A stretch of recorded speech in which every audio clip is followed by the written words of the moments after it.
Just do it! Welcome to Point It and Laugh. Just kidding, just Point It.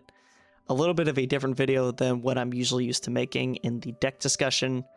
Look, is Genesys a perfect format? Absolutely not. Are there problem cards? 100%. A handful of cards are either lowly pointed, have no points and need a few, or are just floodgates that have 0 points for whatever reason. I feel like when comparing Genesys to Advance, both games are trying to prevent your opponent from playing the game entirely. And that's just not healthy for the overall state of the game. So I want to talk about a handful of problematic cards in an attempt to future-proof it and prevent these issues from happening rather than diagnosing them as they come up. Before we hop into it, I've broken down the issues that these cards cause, or the problematic game states that they facilitate, into 10 different categories where the card either reads something specific or they do something specific that is unhealthy. So the different categories are that the card states neither player can, your opponent cannot, is a quick effect negate, is a floodgate negate, is a hand trap, is a tower's monster, manipulates levels, is a generic bridge, is a going second generic card that is 0 points, and turn skips. I do want to note that this is going to be more of a wish list than a predictions list, so a little bit of the opposite of what you're typically used to seeing, so that this video does have some longevity to it. There will be some meta takes in terms of cards that are relevant and probably need more points, specifically with the one I'm hovering over right now and the one that's next to it. But just wanted to note that before we get into it, and without further ado, let's start with Dimension Shifter. Probably the most problematic card of them all, being a quick effect to banish cards from both graveyards until the end of the next turn. It's very difficult to interact with. They did just hit Dimensional Fissure, which was a step in the right direction. Macrocosmos, no, but does have some more interaction than Dimension Fissure does. Shifter is much worse. It's really most playable right now in the Exosister strategy specifically, but it does come up every now and then. I think anything less than 25 is pretty criminal for this card. 33 I think is the perfect point for it, because you could play 3, but you only have 1 other point to play around with. So yeah, Shifter, not healthy, not much more to talk about there. In a similar vein, Droll and Lockford, preventing you and your opponent from a core mechanic of the game, being adding cards from deck to hand. This card was fine 15 years ago. It's not now. This card does have a little bit more searchability than the Shifter does, being a Wind, a level 1, and a Spellcaster. Cards like Small World that can search anything cannot be used alongside Shifter, because then you would have a card in graveyard. However, this card is just as problematic and would probably fit nicely at the 33 point state that I think Shifter should be at as well. Skullmeister is more so representative of the 0 point hand trap, while not many of these exist, like Chaos Hunter as well, but nonetheless, Skullmeister is exacerbated by the existence of Charmies as well. Seeing these cards more often is certainly problematic, and it also inhibits deck building creativity. Being able to just slap 3 of these cards into any deck where it's relevant isn't really too fun or too interesting to see. So I think maybe just 1 point, similar to Crow, would be the perfect place for it. Some cards that read neither player can, starting off with Fog King alongside Mask of Restrict here. The Darkest Diablos as well are all cards that prevent players from tributing cards. While not entirely impactful, they are essential to tribute-based strategies, ritual-based strategies, and insulate you from getting Kaiju'd, which is very prominent in this format. So for all those reasons, these cards can come up every now and then. Mask of Restrict is probably the worst, being a continuous trap that you can just flip up whenever, whereas Fog King and the Diablos are monsters that you have to get on the field, but they're all problematic in their own right. The Spellbreaker of the Ice Barrier is just another one of those Ice Barrier cards that prevent your opponent from accessing some kind of mechanic of the game. This card being spells, the Gorgeous, which is down here, that prevents you from activating effects of monsters in the graveyard. The General Ryo is another great example, which is the monster that makes you discard to resolve certain cards' effects. They're all very oppressive in their own right and probably warrant at least getting a few points. Consecrated Light is a very watered down floodgate, stopping only dark monsters, but in a dark monster format, this card could be degenerate. Not as good as some other cards like the Cactus Bouncer, which if your opponent's on a plant-based strategy, you should be very wary about seeing, again preventing the entirety of special summons so long as you control another plant monster. Even if it's just the one specific attribute, it's still problematic, so these cards should warrant a hefty amount of points. Aurora Paragon, this card seems very easy to out, being outed by the normal summon, does prevent the special summoning of monsters. However, in strategies where you have high level monsters that rely on special summoning themselves, the first thing that comes to mind is Genesys because it's being played. This card does stop those strategies entirely, and fairy monsters do have this weird ability to be searched more often than other cards, I feel. Ava is a very lowly pointed card that can access this either from the deck or recouping it from the graveyard. So yeah, very problematic and shares a similar theme to these three cards here. Newman, Arat, Testudo, and the opposite of that, Testudo, Arat, Newman, preventing the special summon of monsters with 1800 more attack or defense. Not great. The Ghost Fairy, Elphobia, and its counterpart, the Elfuria. Elphobia prevents the activation of monster effects with a higher level than a revealed wind monster. Elfuria is not as good as Elphobia, but prevents the Xyz summoning of monsters with a different level than a revealed monster. Very weird and specific, but still degenerate, so let's just point it. Lancia, I don't know why this card is 1 point. So, for example, comparatively to Crow, Crow does target remove a card from the graveyard. This card just prevents banishing entirely, which some decks rely upon. I don't know why this card's at 1, at least like 10 to 20. You could compare it to Shifter and Droll and Lockbird. It's not as good, not nearly as good, but 1 point is just far too low. Super Polymerization, 13 points just isn't even enough. Neither player can respond to. Super Duper Polymerization is a new card that is unpointed and is also unable to be responded to. These cards, or rather the Super Poly, is able to be set off the Alchemic Magician, as I showcased in the previous deck profile as well. So for all three of those reasons, let's just point this card higher. Again, I talked about Charmies earlier, so maybe they need some points too. But they increase the ability of you in terms of drawing this card, especially if you play 1 to 2 or only able to play 1 to 2. But when you're able to play 3, it's just even more degenerate. Zombie World, again, stopping tribute summoning specifically, so not the same as the cards I mentioned earlier, but turning all cards into zombies sometimes just stops games entirely. This card's existence is made even worse with Necroworld Banshee, especially being able to just get cards in the graveyard very easily nowadays. You can send the Banshee to grave, banish it, and then activate this from deck. So because it's so accessible, I think this card warrants at least a few points.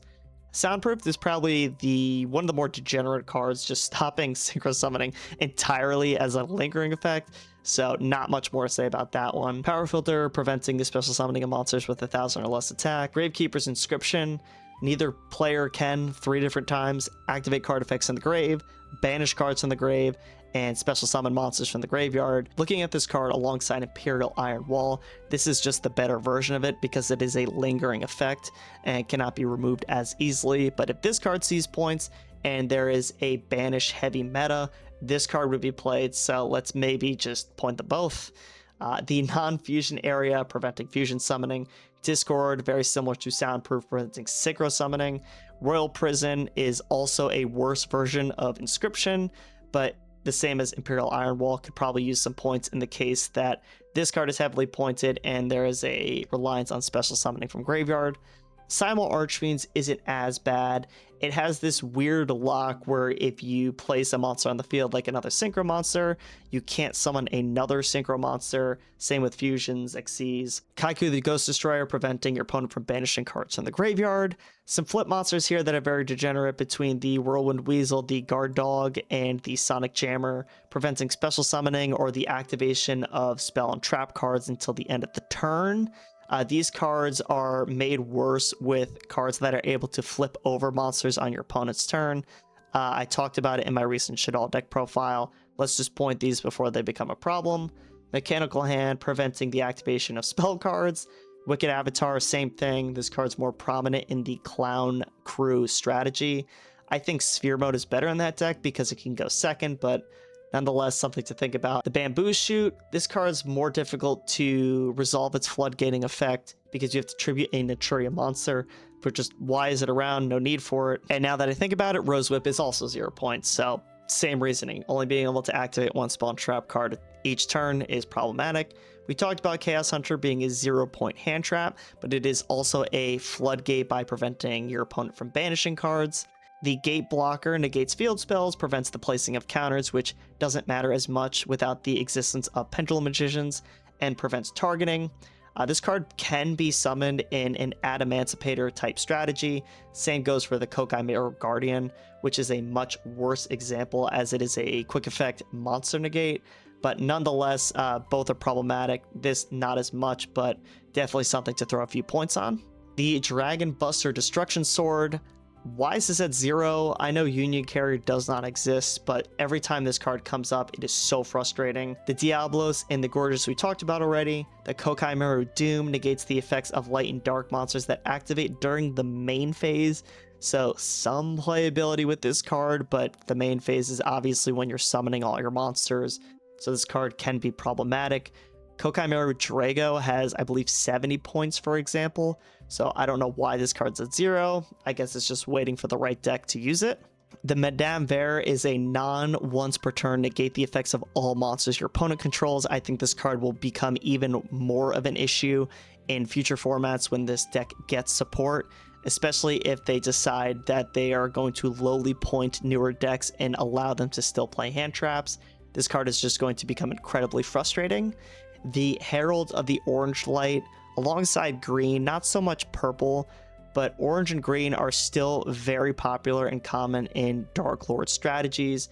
I included the Evening Star down here too, just to talk about this deck in general. Evening Star, preventing the targeting of it and kind of just doing everything for the deck is very frustrating. So to see these cards paired up against each other and still only warrant a handful of points is just something to think about in terms of increasing them for the future. Also noting that this isn't specific to Dark Lord, it's probably just the most prominent example, but any fairy-based strategy can just shove these cards into the deck. Necros of Sophia, this card is very random, but if they're going to go a route where they do decide to start pointing newer decks higher, and they leave the older decks unpointed so they can play more of that non-engine, this card, along with a discard of a Necros spell, can prevent your opponent from accessing the extra deck during that phase. So if you just use it going second during your opponent's main phase as they go first, it can be very problematic and unfun. The Skull Guardian is probably one of the more powerful negates in this format. Also, this card searches. It does a lot for the Voiceless deck, so not sure why it's at 0. Plasma for heroes. Try to make an end board without a Floodgate or a turn skip. Challenge impossible. So the same goes for Dark Law and the turn skip in the Cosmo Neos. These cards are all problematic in their own right. I wish Hero would eventually do something a little bit more interesting, but man, these cards are just rough. I'll look at Domain and Erupt here side by side. Domain being an extra deck lock and Erupt being a continuous trap that negates the effects of monsters your opponent controls, so long as they don't control a tribute summon monster. You can play both of these side by side. However, the deck did get a few points in the recent list, but just the existence of one of these is problematic in its own right. You could also shift to a hand rip strategy, which is just as degenerate between the Thestalos and the Erebus. So yeah, this deck is just, it's a little cringe. Maybe we do need Mask of Restrict around. So more cards that say your opponent cannot respond to. Ultimate Slayer, I don't think 1 point is enough, and the reason being is because this card can tutor a card from extra to the graveyard, and sometimes that's enough to get your plays going. So I feel that one card isn't enough. If you look at a card like Nadir's Servant, That's at 20 points, and it tutors a card from extra to graveyard. I'm not saying it needs 20 points, but maybe a couple more would make the card a little bit more interesting. Dark Ruler No More, another card that cannot be responded to. This card has not been as prominent recently, and I think that's for the best. This card is best used in formats where there are a significant number of monster and omni negates. It can be stopped with, spell and trap cards if you wish to do so, or by chaining something to it and then reacting to that card. So I think this card is best where it's not played. When it does come up, it's very frustrating.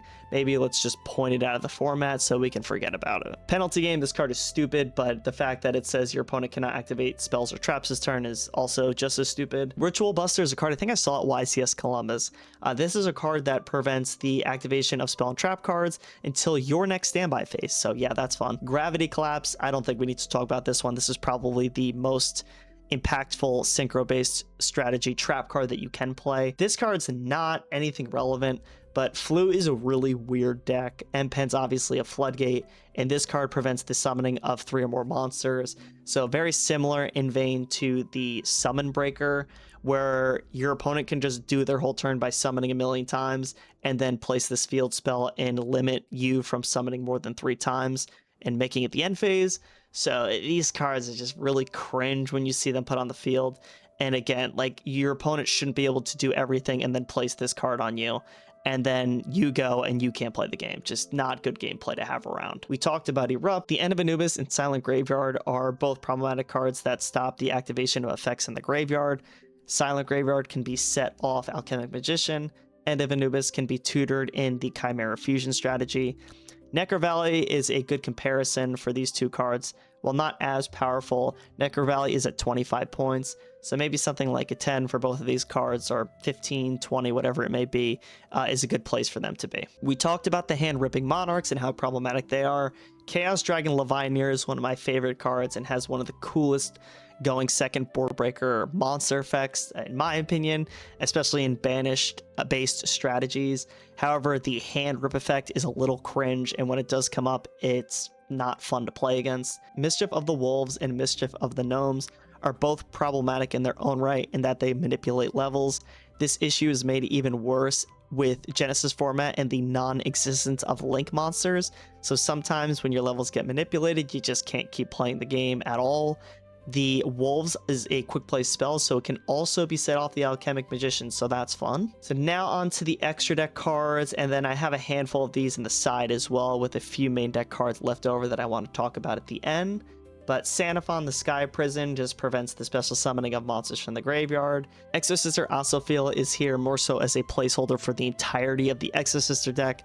I'm not talking about just Shifter here, but this deck comes up a lot of times where it's good into the meta, and when it is good into the meta, it's very frustrating because Osophiel and Caspitel, respectively, each negate the activation of, or prevent the activation of, effects in the graveyard and prevent the special summoning of monsters from the graveyard. Saint Azamina, also a super poly target, but it has this weird targeting protection thing that stops you from targeting your own cards. The Secretarion Dragon prevents the activation of Dragon Spellcaster effects, which is cringe. Evening Star I kind of talked about already, does everything for the deck, but also has the targeting protection. It's not as bad as some Towers monsters, but definitely a problem. The Deactress is another monster negate in the Archmage deck specifically, which is also playable in Genesys. Zorora is a floodgate depending on the type of monster equipped to it. The Crystal Wing, a lot of people are familiar with it being the 0-point monster negate. The Arms of Genix return 0 can negate one of each attribute during that turn, so you can banish a certain attribute from your graveyard and then negate that monster's effect, and you can do it for each attribute. So dark, light, earth, wind, fire, water. That's 6 different ones at divine if that comes up. Doubt it, but I guess you could. The Dolka being the generic non-once per turn monster negate, so you can use it twice in the dinosaur strategies. The Gin Buster just being a monster negate. Same with Giant Hand. Felgran is a weird monster negate. It makes the monster unaffected, but negates its effects. The Sacred Tree Beast, this comes up in just a lot of plant-based strategies. The Virtual World Dragon Long is probably the worst negate. It is a monster negate for an attribute that your opponent does not have on their field. So not as strong as some of the other ones we've talked about, and it also has a more specific summoning condition, but could come up, maybe slap a few points on it. This card is representative of a branded in its entirety. I don't know why this deck is still playable in Genesis.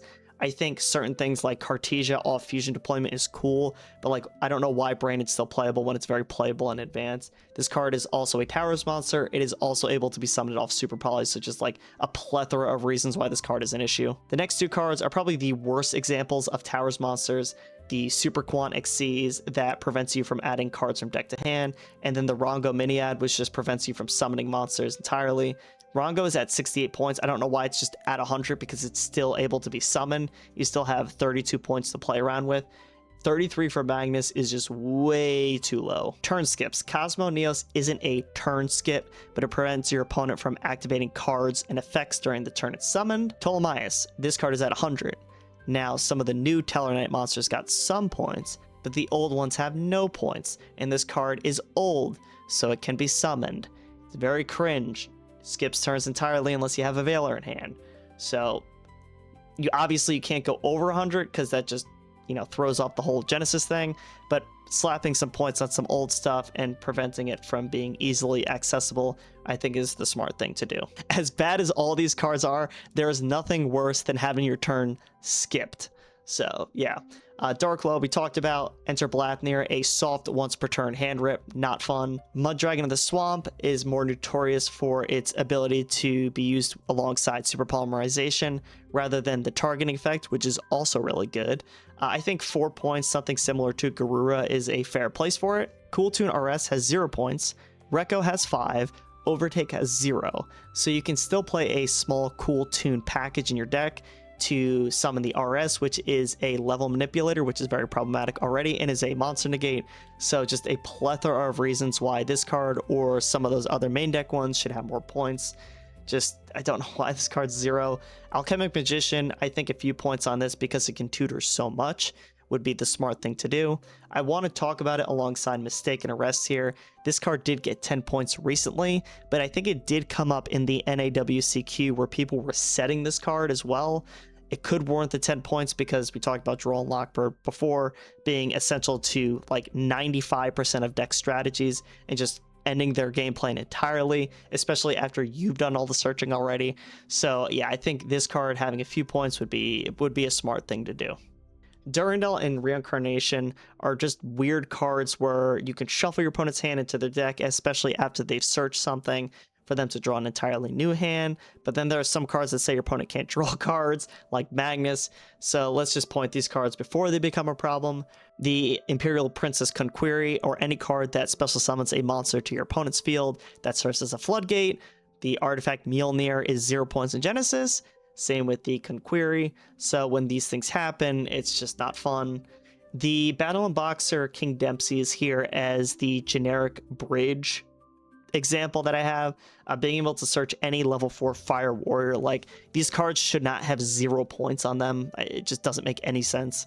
Interrupted Kaiju Slumber is the 0 point going second Genesis card right now, especially with how prominent Kaijus already were. This card is made even stronger. Gameciel did get a few points. Now, the argument was because of its playability and its attack stat being lower, so it's a little bit easier to get over. I have seen it come up in problematic, like, infinite negate strategies alongside the Waterfront. So I think Gameciel might be okay with at least 1 point on it. But it might be a world where you want to point all the other Kaijus if you want to leave this at 0, or you just bring this back to 1 or 2 or whatever it is. Something comparable to Dark Hole I think probably makes the most sense. At the end of the day, very uncreative when it comes to deck building and siding, so slapping a point on this I think is quite fair. That wraps it up for today's video. If you haven't already, please subscribe. It motivates me to keep making more videos. If you agree or disagree with anything I said in this video, please leave it in the comments below. I'd love to hear it. I talked about 90 different cards here. I know that's not all of them, but I felt that these were probably the more problematic of the bunch. And with that, all I gotta say is, point it.